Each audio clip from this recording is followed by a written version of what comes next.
নমস্কার বন্ধুরা। তো আজকে আমি মেয়ে আর আমার হাজব্যান্ড তিনজনে মিলে একটু গড়িয়াহাটে গিয়েছিলাম একটু গিফট কেনার জন্যে। তো সেটারই একটু ভিডিও করেছি। চলো দেখা যাক। আজকে একটা নিমন্ত্রণ বাড়ি আছে, হঠাৎ পড়েছে, সেই জন্যই তাড়াহুড়ো করে গিফট কিনতে এসেছি।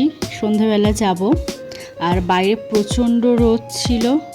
তো আমরা সন্ধেবেলা ট্রেনে করে চলে এসেছি। প্রথম আসলাম স্টেশনে, কোনো দিনও আসিনি। তো নেমে আমরা যাচ্ছি, আমরা এখনও জানি না। প্রথমে আমরা উল্টো দিকে চলে যাচ্ছিলাম, ভুল দিকে। তারপরে হচ্ছে জামাইবাবু ফোন করলো, করে তারপরে আমাদেরকে নিয়ে আসলো। নিয়ে এসে আমরা এখন চলে এসেছি। আমার দিদির মেয়ের কালকে অ্যানিভার্সারি ছিল, তো সেই উপলক্ষে আমরা এসেছিলাম। আর এই যে এটা হচ্ছে আমার দিদির মেয়ে, যার অ্যানিভার্সারিতে গিয়েছিলাম। গিফট নিয়ে এসেছি, ওটাই খুলে আজকে দেখছে প্রথমে।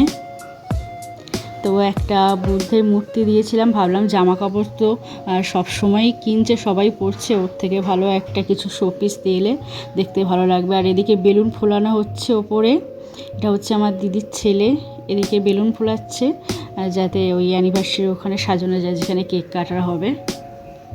বেশ ভালো লাগছে, প্রথমবার গেলাম সেই ওদের বিয়েতে, রিসেপশনে গিয়েছিলাম। আর এখানে এবার কেক কাটার সরঞ্জাম চলছে, কেক কাটা হবে।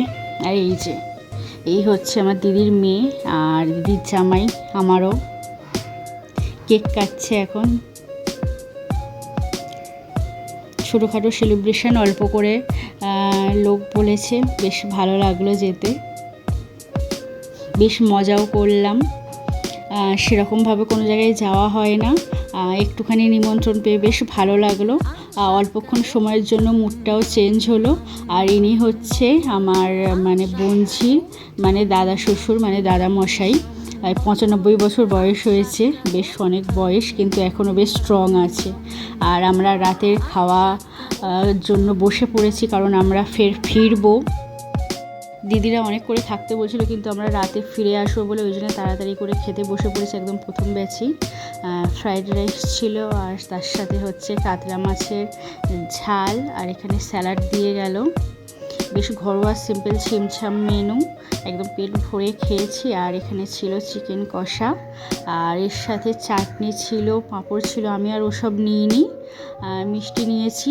আর শেষে কোল্ড ড্রিঙ্কস খেয়ে, আর এই যে আমরা এখন ট্রেন ধরার জন্য স্টেশন এসেছি। পুরো স্টেশন পুরো ফাঁকা, কেউ নেই কোনো জায়গায়, একদম পুরো ফাঁকা স্টেশন। আমরা ট্রেনের জন্য বসে আছি।